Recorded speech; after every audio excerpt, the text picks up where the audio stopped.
Morning, family. This is Ricky, and welcome to Hope for Today. This was an ouchie devo for me because it's something that I truly need to hear in my life. Jesus is talking here in Mark chapter 9, and in verse 35, he says, if anyone would be first, he must be last of all and servant of all. The disciples have begged the question, Lord, what does it mean to be the greatest?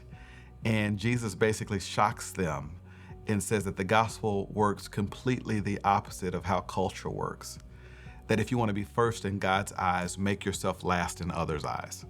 It's this idea of embracing this privilege and posture of servitude. This flies in the face of a culture that says, do you? Right? Look at the big slogans of great companies. L'Oreal, the makeup company, says, because you're worth it. Uber says, move the way you want. Burger King says, have it your way. Popeye says, love that chicken. That has nothing to do with anything. I just wanted a reason to say Popeyes. Okay, but anyways, the whole idea is that culture screams that it's all about you, but the gospel screams it's all about others. And Jesus says, if you want to look good to God, posture yourself, humble yourself, embrace what it means to be behind the scenes in this relationship, behind the scenes in this ministry, behind the scenes in this platform, behind the scenes in this office, because God says a lot of times that's where the blessing is.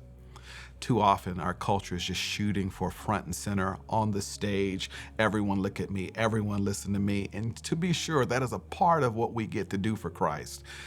But transformation happens when we humble ourselves and get behind the scenes so God can take center stage in our lives. Are you being a good servant right now? Are you being a good behind the scenes Christian right now? Are you being a good old fashioned, you know what, I'm gonna love well by putting myself last as opposed to first? There's riches in the gospel on the other side of your obedience in this matter. And I pray that we all pay attention to it today.